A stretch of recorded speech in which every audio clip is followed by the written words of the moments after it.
life. Like Kaluti rightly pointed out, saying some people, it's only death that takes you away from that adulthood. But I don't totally agree with you, because some people, even at 40, they've not started that phase of They haven't adulthood. seen life. No, they have not. They have not, cannot because say they have seen life. most of them are still being pampered by their parents, father, mother. Everything you need, daddy provides, mommy provides. Some of them are still living under the roof of their parents. So even at 40, the daddy will come and say, hey, you're ripe for marriage. They go get you a wife, and your wife, living under your father's roof.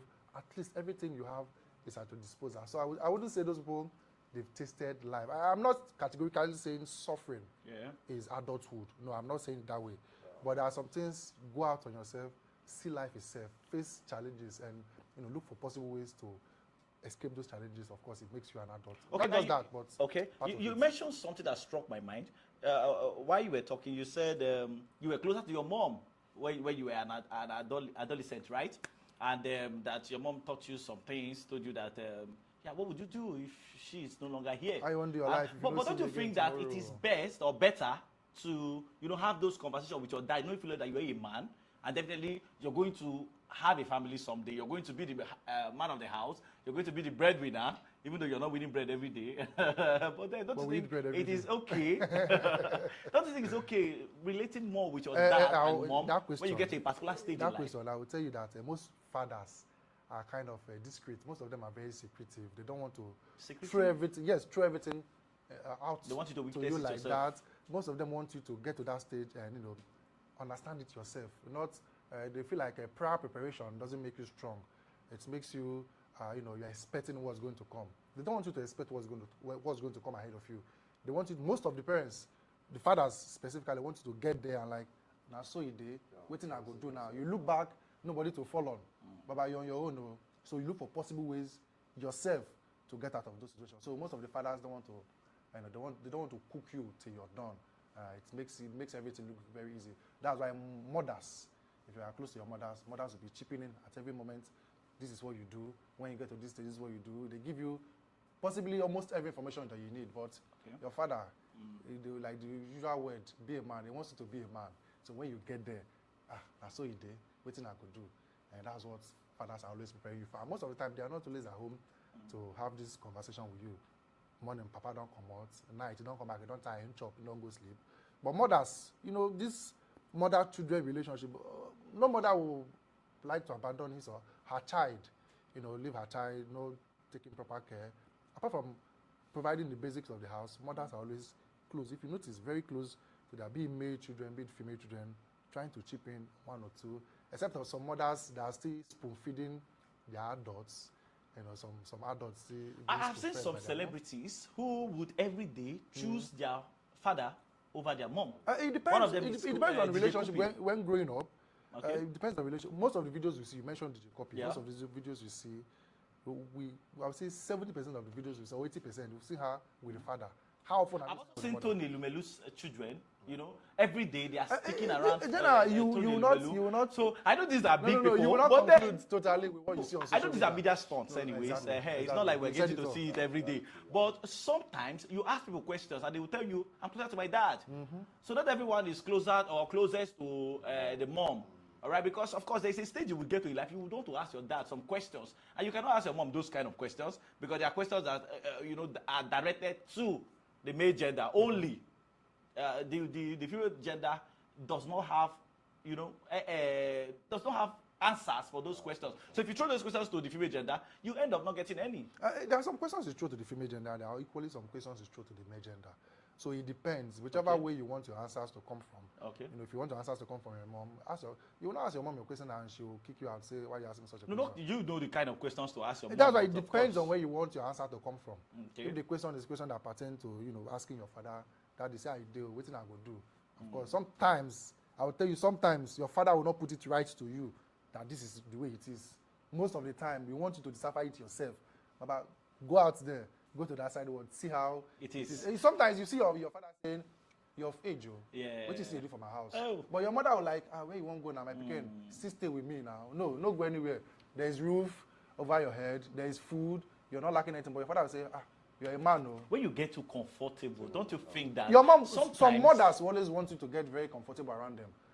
No commot now. If you want to live now, they will start being this. You would always be your mother's child now, no matter how old you grow. I think with this, I think we'll agree that I think fathers are the best that prepares their children towards adulthood. It depends on what they tell you. It doesn't matter the gender, their children, like children. Yeah, cannot say doesn't depend on the gender. Okay. I think fathers, because fathers are more tougher.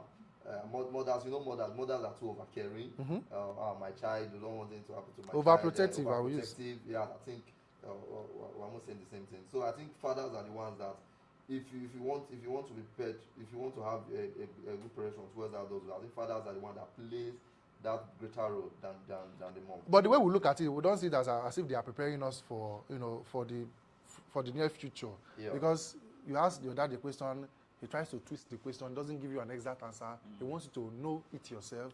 Probably he doesn't want to overpower. It's like when you go into a military training. Of course, you're preparing for in case of wars. Yeah. You're being prepared fully in the military training, so that when you get there, you know what you are looking for. But in the case of fathers, not everything your papa will tell you, Baba, leave him. Now your mama will tell everything you want here. And it could be the right way to prepare you for.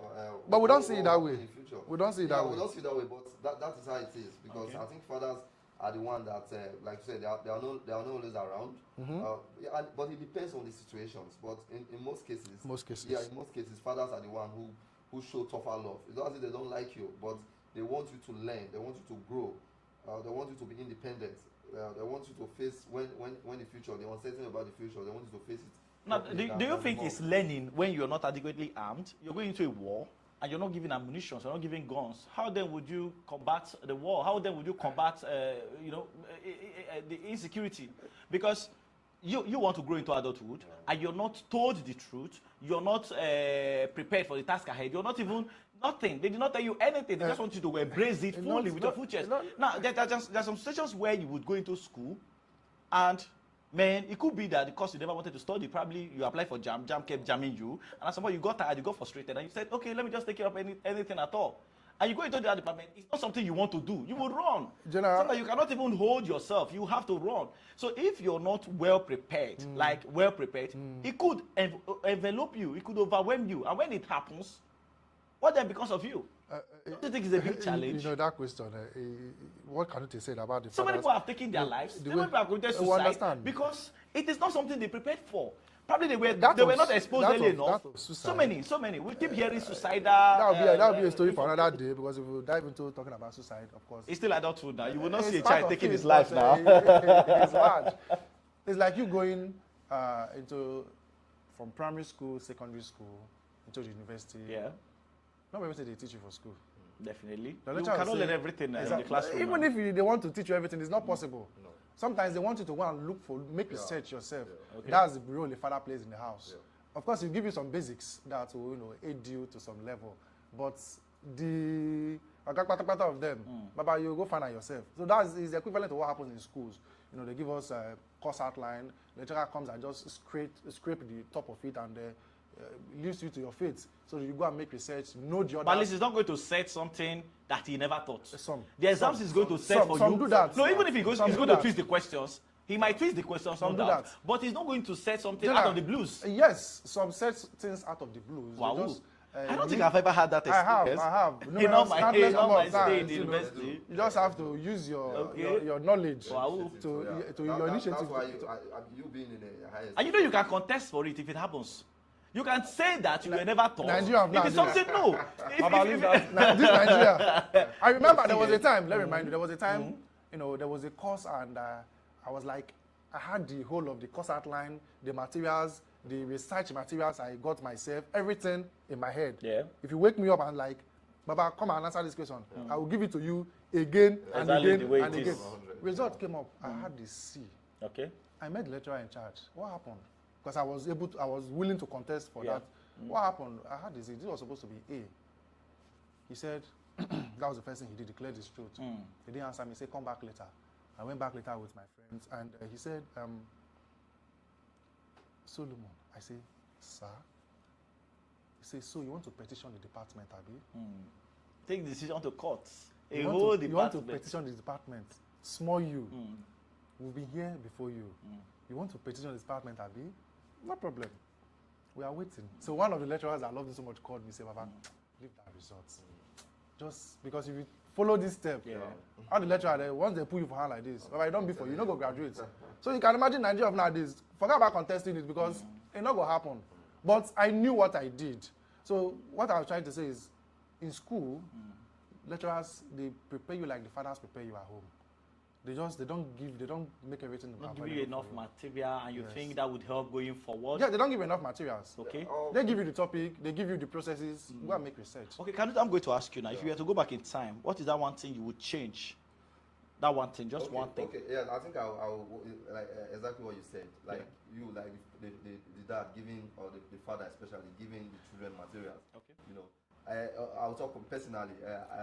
I came from a home whereby you are just allowed to make your decisions. All by yourself? Yes, you don't have anyone aiding you? Yeah, aiding you. There was no, like, because it's like, as if, okay, I believe in you. Okay. Like, all through from my secondary school level to, even, my dad only took me to school the first day I went to school. After then. Just to introduce you to the school. I heard the school. In the uni or secondary school? Okay. Just from JS1 to JS3, it was my mom that was coming on visiting day, and she stopped. Oh, you had visiting, okay, but you were a boarding brother. school. Okay, you had visiting days. Okay. And from after the very first time, first day, I went to school myself. They just dropped me at the park, and then from just SS1 or just SS3 or so, I started going from home myself. So it's like nobody tell you, okay, which course to choose, what are you studying, or what do you want to study, what do you want to be in future. So I think if I have to go back in time, I think I would like more guidance from my parents. Do you think that what they refused doing, refusing to play their part, or not playing their part completely, do you think it has helped you? Because they didn't guide you. You were not, of course, you were not. You've not gotten to that age of making some decisions. No, like guiding him in choosing the area of focus, the area of concentration, the area of interest. Now, nobody guided you in choosing whether you want to become a science student, an art student, or a social science student. Now, you just made the decision yourself, and you even made it probably out of resentment or excitement. You had so many colleagues or classmates then, as it were, who were going into sciences, and you felt that your best friend is already in sciences, you don't want to lose him, you wanted to continue that miss, and so you decided to go into sciences, and at some point you start choking you because it's not something your brain can carry, and you can't help it. So do you think those decisions they didn't make then has helped you or has impacted negatively on you? I think I'll say both ways. I wouldn't say it has helped me completely, but it helped me in a certain way that I'm like, my decision I make in life, I don't need to second guess myself. Okay. I know kind of what is right and what is wrong, and when I have to make a decision. Okay. But in the other aspect, yes, definitely I needed guidance, if not from my parents, from even an elder one. Okay. You know, I think I never had that. I never had anybody to say, okay, make the decision, okay, do this way, do this that way. No, and I think that is important in every child's life growing up. You need, no matter how you think you know it, or you are independent, no one is an island of himself. That's true. You need guidance. You need someone to tell you, okay, do this, do it that way, and do it. So I think it plays a great role in someone's life. Guidance. You definitely need guidance. You need someone to tell you, okay, to help you through your life choices. So and you think you would have gone further than this if you had such guidance? Yes, even if not from parents, or maybe like a guardian. Okay. At least somebody helping you sort things out, because at that point you really didn't have the willpower to say to make some decisions, you know. Yeah, so I think it would have shaped my life even more better than it is now. Of course, you're not growing any younger. Yeah. You're going to be a father someday, very soon. I know that. Yeah. Hopefully. If not that easy. I'm not. Okay. So sorry, you look like I downgraded you. As a father that you are. Okay, as a father that you are, what kind of role are you going to play to your children? Because you missed out on some things when you were growing up. Of course, you didn't have such opportunity to be taken care of by your parents, of course. So what are the things you're going to change from the many things that did not happen to you? One thing when I was growing up, or me and my siblings, is that I think my parents, they provided, they brought us up in a way that we never looked outside. Okay. We never had an uncle, a friend that would look relative. Yes, they provided that. But one thing was missing, and so often I have to say it here. And that proper connection, that love, wasn't there. That closeness from a father to a child. All right. I never experienced that. My siblings never experienced that, and it has shaped us to where we are today. We never experienced that personal connection, that fatherly love, that father to son vibe. Wasn't there. So communication wasn't there.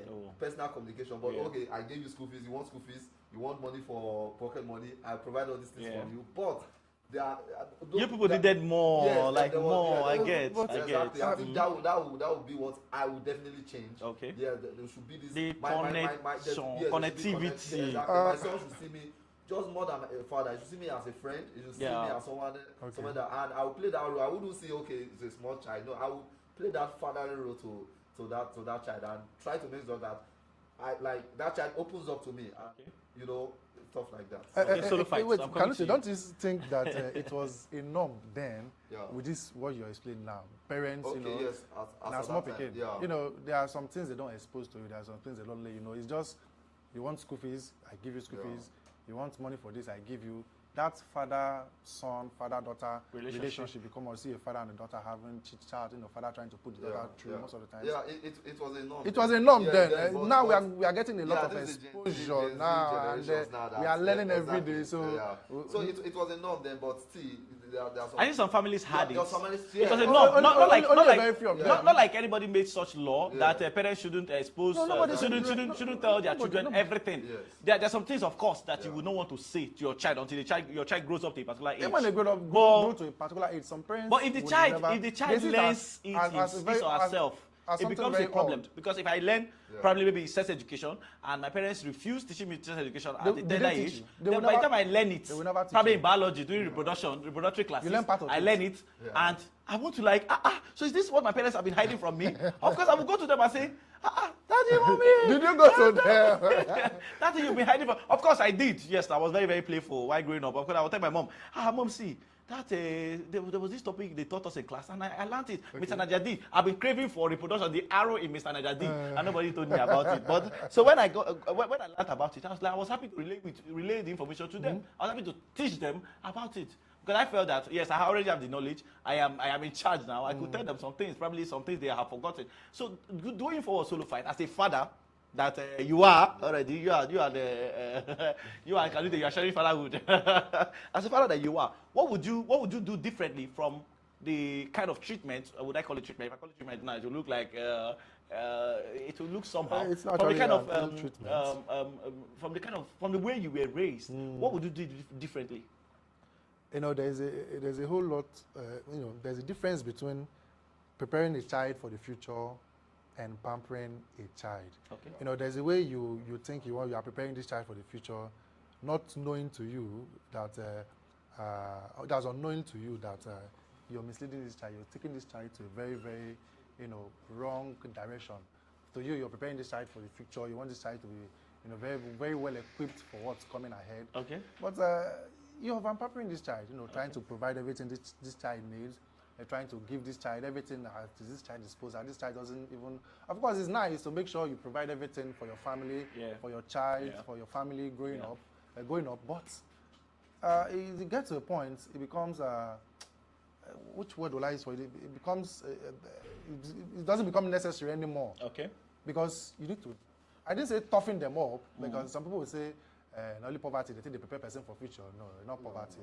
No. There are some things about life that your parents need to sit down and have a proper conversation. Not just once, not twice, not thrice. As you're growing up, you keep having this conversation with them. You throw questions. Although there are some questions you cannot throw because you're not there yet, so you don't know how it looks like. But they kind of prepare you ahead.